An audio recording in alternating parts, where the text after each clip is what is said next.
Hi mga kaluto, magluluto nga pala tayo ng ginataang santol dahil nag-cravings ako.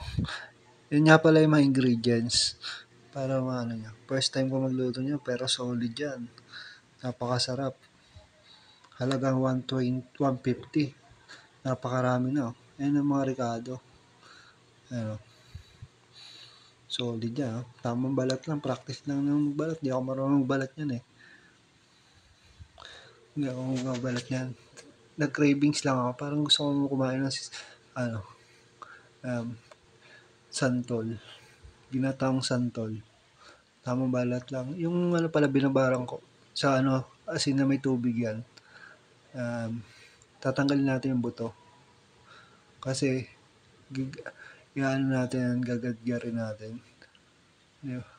Babaduli natin yan doon. Sa may tubig na may asin. Tamang tanggal lang ng buto. Siyempre, pagkatanggal yan, maghiwa na ako ng bawang sibuyas. Maghiwa mo ng bawang sibuyas. Nakalimutan ko sa maghiwa eh.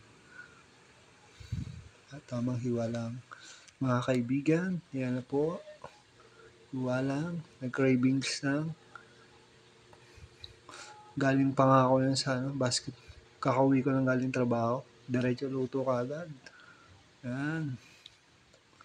Napaka-solid yan, no? Gadgad lang. Ayun ang pinakamatrabaho. Maggadgad.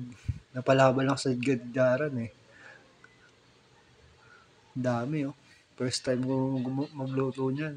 Kasi nag-cravings ako. May nakita kasi ako eh. Napanood ako. Sarap na sarap eh. Kaya nagluto na ako niyan. Try ko magluto.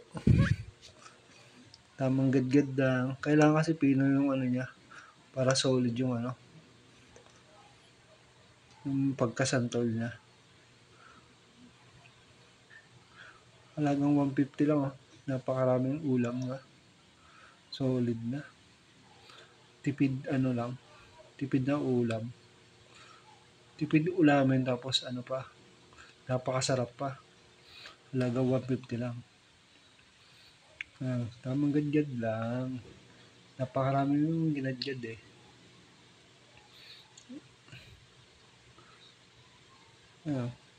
Solid yung gadgad eh. Gigil na gigil. Pagkagadgad niyan, yan. Yan na itsura niya pagkatapos may tubig-tubig. Yan, piniga ko na. Papakita ko paano ko piniga.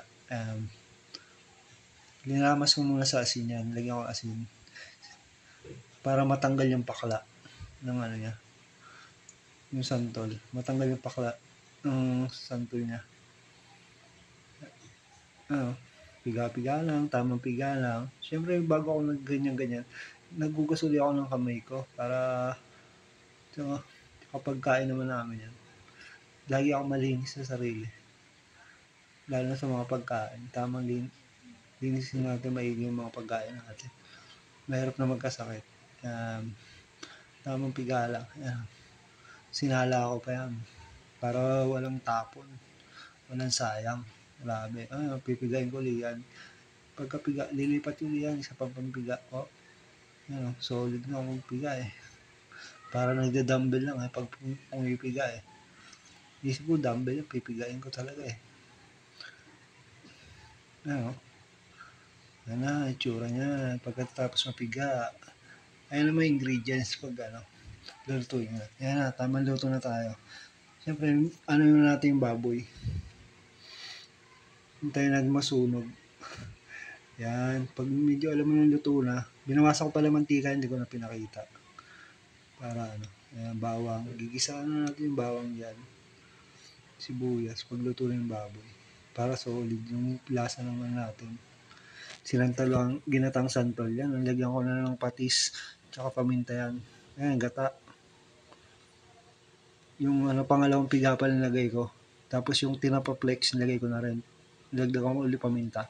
Pag kumukulong na, lagay nyo na yung para umalsa na yung santol na piniga. Ginadgad kong santol. Yan eh, aalsa yan eh. Panlagyan nyo ng gata. Lagay ko ng mantikang hiniwalay ko. Lagyan ko sili, 5 sili yan. Lagyan ko sukal, pampabalas ng lasa. para balance yung lasa niya. Saktong-sakto lang. First time ko magluto niyan.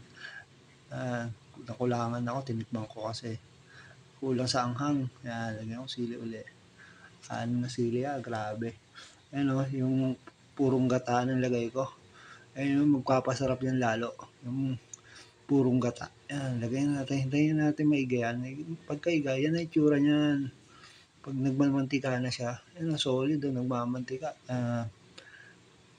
Kain check na tayo. Pre-taste.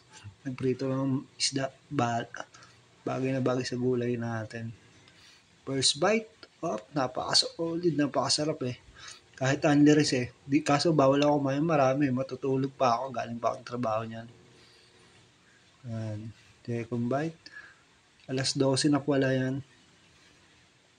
Ng oras na kumakain ako. Thank you sa panonood ng video. Salamat po. Thank you.